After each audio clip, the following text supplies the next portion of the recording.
Luna Maurer, and together with Wouters we have a studio called Moniker. We're based here in Amsterdam, and we do mostly digital but also physical installations and projects reflecting what's happening with technology right now.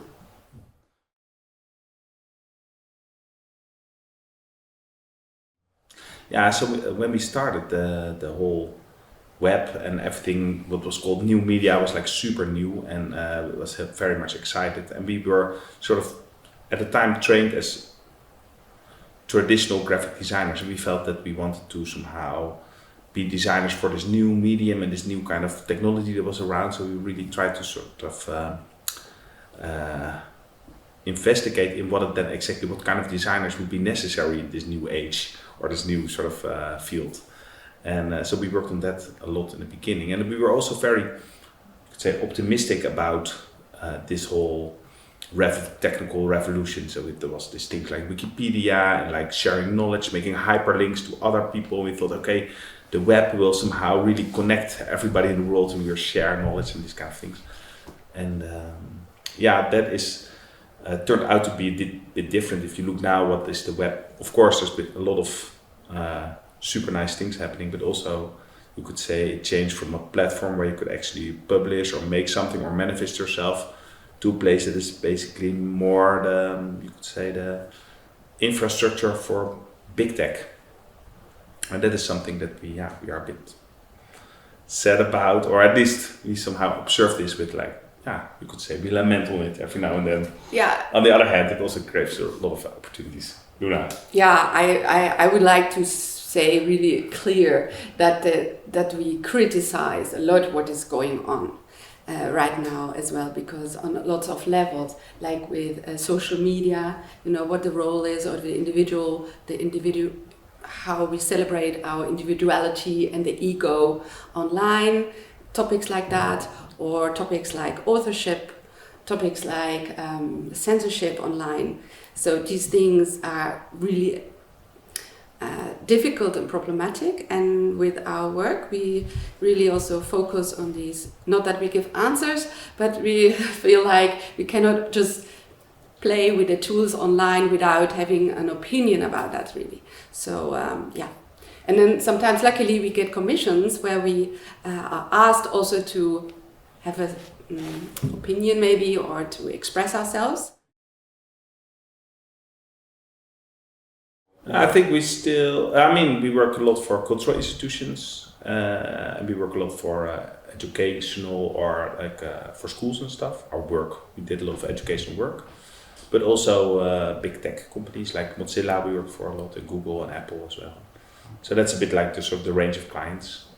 And I mean, Luna's now, you said it is really that we are super critical all the time. I think there's also something like the holy fire of making, that we just really like to do things, and we really like also just have out the camera or make something or build something and really play with these things. So it's also, you could say, on the one hand a critical practice, on the other hand also a very playful practice, where we really sort of this designer idea of finding a solution for a very contained problem or something. Sometimes we come up with our own fascination for technology or for a specific attribute that we see around us.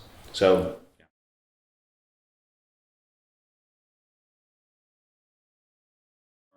it's also so all-encompassing. It used to be something that was there as a sort of a tool, just like your photography machine, or a typewriter or a piano, or a music player. But now it's there all the time, and I find that so complicated. For example, with my children, I see it's so difficult for them to somehow to find a way to somehow reduce their use of their screens, because it's so addictive and so there all the time, that there's no space for doubt or for sadness or for the things that normally maybe happen when you're a bit bored.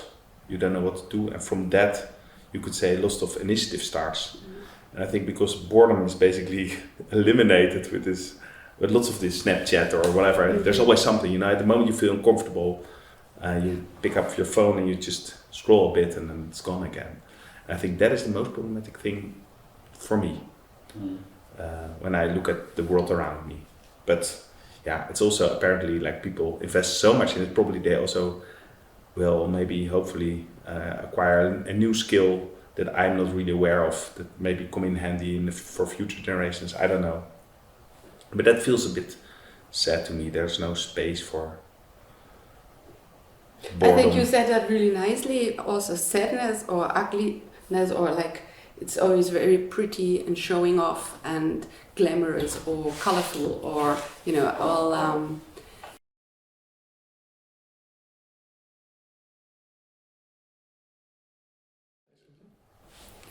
Well, what I think there is kind of a red thread to our work and our interest, which is, you could say, very abstract, the relationship between the machine and the human.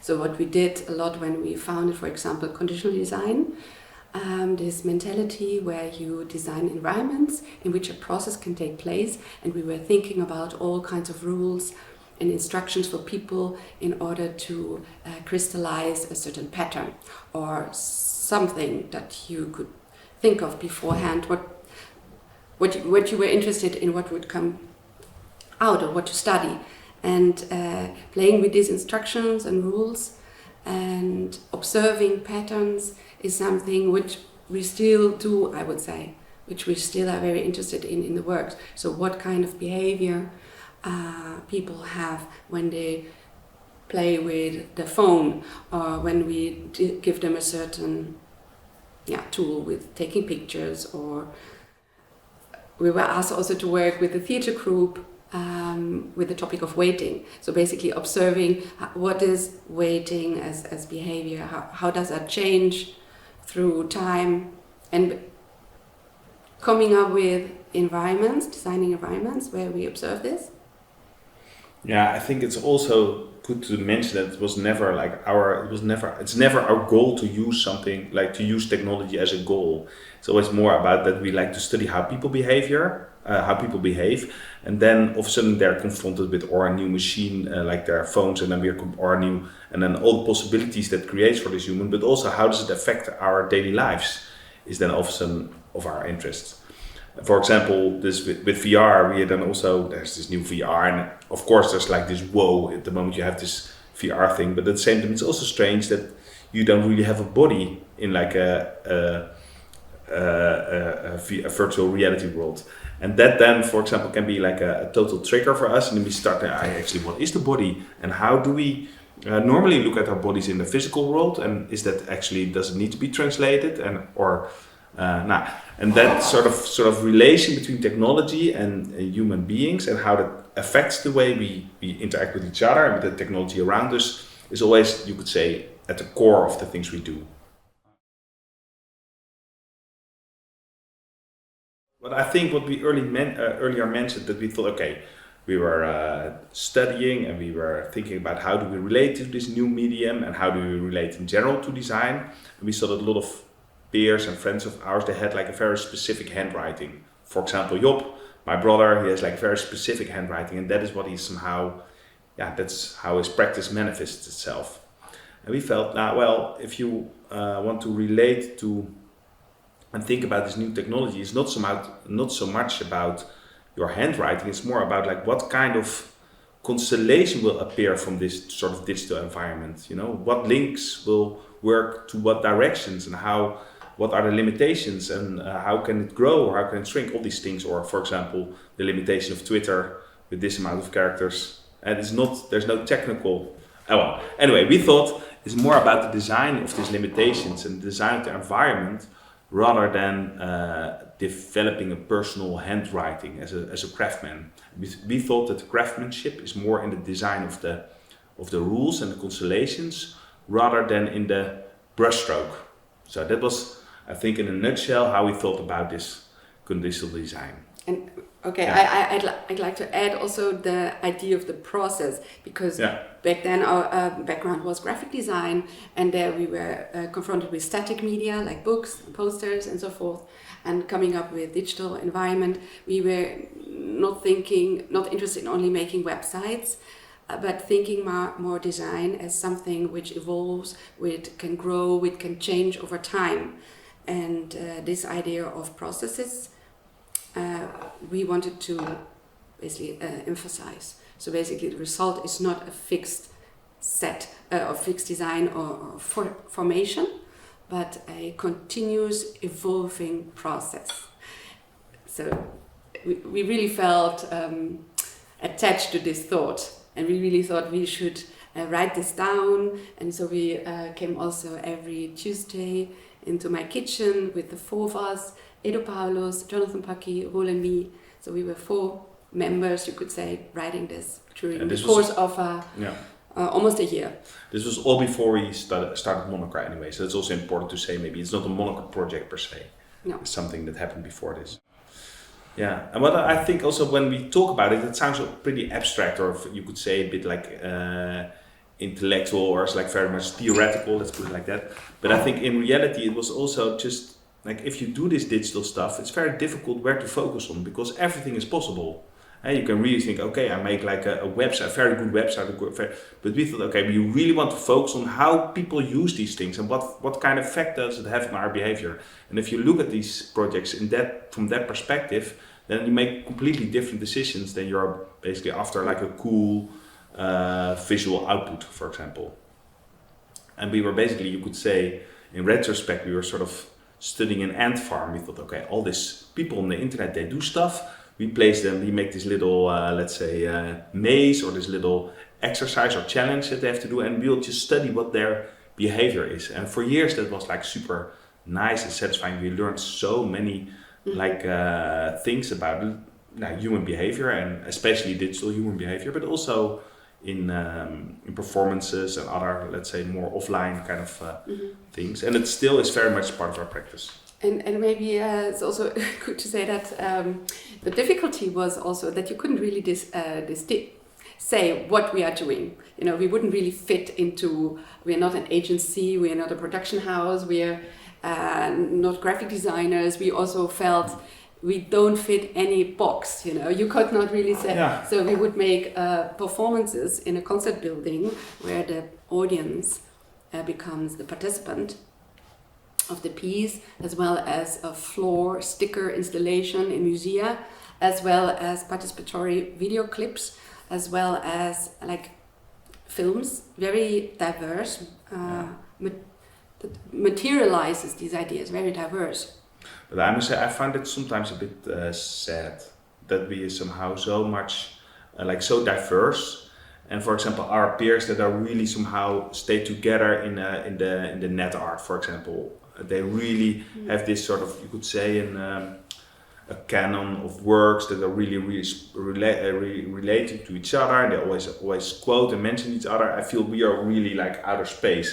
We are a bit of that, and we are also in the design, we are also in the art, and there's nobody really sort of taking care of us. no, that's not like that. But no, it feels like so. No, also a lot of these projects that we did, we present them as music videos, but they could also be presented as an artwork. And if they were presented in a curated environment like an artwork, probably would be in like some sort of collection of a museum. But our work is in a lot of collections. Okay, but it's different. Anyway, I think it is kind of, I think we are a bit, there's not, that it makes us unique. We don't have a corner where you easily place us. Trending in the multiverse, this deals with which is super relevant right now with AI and the creativity, you could say, of AI. So what we do is we use GPT-3 and DALL-E, which is the newest technology everybody knows right now, in order to create stories every day, new stories about based on the daily trends that we extrapolate from different news sites. And what I think is really crucial to consider or think about, when we talk about that we're interested in the machines and humans and the relationship between the two, now we create this website where machine create incredible stories every day, and they're super crazy. And we always say, machines cannot be creative, or machines, where do we need humans for? And that is something I'm wondering, Yeah. you know, so I think it's amazing to play with AI and use it. Yeah. And The question in this project is also very much like what happened to of what is authorship really, if we can decide like, okay, write this piece of text in the style of Willebeck, and there will be like some sort of Willebeckian, and it's like sort of weird sort of shade of his writing, of course, but still somehow use an author's name and an author's intention for a drawing without his consent. And there's like multiple examples of like people's art and name is basically just sucked up by this machine, and all of a sudden you can draw something like what was the Japanese artist that was recently, I forgot his name now. Anyway, there's like this weird field where in the middle now that is you can write things and there's no writer or author involved really. Yeah. There's images drawn, they're beautiful. There's not a single real. What does it mean when there is a machine is the author basically? Yeah. What does that mean for you when you consume the images and the information? And also the definition of authorship. What is the value of these things? You know. Yeah. So that is few cents. Yeah. That is, I think, crucial, and in which way we incorporate it in our daily work and design and so forth. It also even makes a bigger question, like what makes us human? Because for a long time it was like so. That's what I meant. Yeah. You know, the idea of humans are creative, machines cannot be creative, which is not true. We always felt like what is creativity? You could say that as well. Yeah. When is something truly creative? Exactly. When it comes from the deeper stages of your rules. We always thought that was basically the single thing that we as humans, like machines, could do a lot of things that we could do, but at least we were the ones who could make art and drawings and writings, and it feels that even that is now a bit like questionable, and if these first iterations are super well and like imagine what it looks in a few years, then there's really like it could really lead to like a sort of very fundamental crisis about who are we as humans and what are our function besides just keeping the machines up. Yeah, exactly. Everything we see suck up and everything we produce is some kind of reproduction of our experiences, and of course, ideally, we have created something that makes us personal, and we can extrapolate it in a way. But there's also nothing as super original. I mean, that's super interesting. It's very abstract and complex, but definitely. But it's nice. Also consoling somehow for art students who are like always looking for like try to be original, and just in the end, everybody's just secretly copy and pasting everything. You know, I don't know.